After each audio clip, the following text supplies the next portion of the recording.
नमस्कार मैत्रिणींनो, श्री स्वामी समर्थ। आज आहे मंगळवार। आज मंगळवार असल्यामुळं जो आपला मंगल कलश असतो देवघरातला त्याचं पाणी विसर्जन करत असते मी तुळशीला किंवा झाडांना। ते पाणी विसर्जन केल्याच्या नंतर तांब्या असा स्वच्छ घासून घेऊन मंगल कलशाची आपल्याला स्थापना करायची आहे।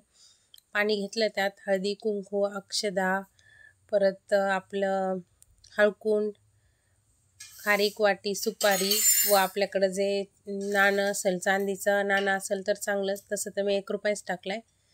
आणि ते नाणं देखील त्यात टाकायचे आणि कळशामध्ये आपल्याला थोडंसं अक्षदा देखील टाकायचं आहे आणि त्याची स्थापना करून घ्यायची। आता हे नागिनीचे पानं आपल्या खाली बिल्डिंगमध्येच आलेले आहेत झाडाला, त्याचेच आणलेत, म्हणून छोटे छोटे आपण आंब्याचे देखील पानं आणू शकतो, पण हे नागिनीचे पानं आहेत। आणि हे नागिनीचे पानं त्यात ठेवून आपला जो नारळ असतो कळसाचा, तोच नारळ कलशामध्ये ठेवायचा आणि हळदी कुंकू द्यायचं त्याला। हळदी कुंकू देऊन झाल्याच्या नंतर फूल व्हायचं आणि आपण हा उजव्या हाताला ठेवायचा, आपल्या डाव्या आणि देवाच्या उजव्या हाताला।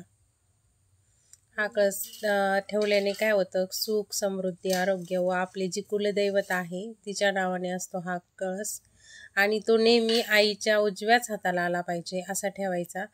तसं माझं देवघरात मी तो उजव्या हाताला येईल असंच ठेवते। आणि ही जी पिवळी कलरची वेणी आहे ना, ती कंपल्सरीचीच आहे, आपली दुकानातून आणलेली आहे। आणि ती तरीही आपण दररोज ह्या कळसाला हळदी कुंकू अगरबत्ती व नमस्कार करायला पाहिजे। तसंच तर आपण कुठेही चांगल्या कामाला जाताना ह्या कळसाचं दर्शन घ्यायचं, म्हणजेच आपले ते कुलदैवताचंच आहे त्यामुळे।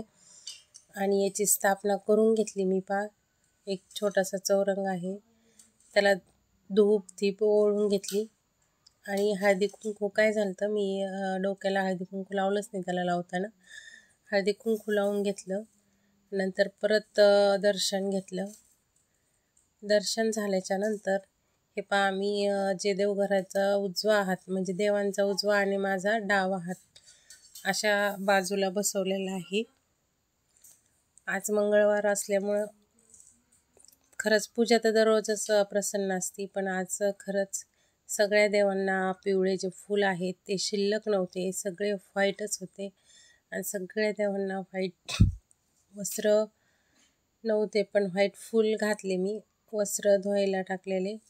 श्री स्वामी समर्थ। व्हिडिओ आवडल्यास नक्की लाईक करा।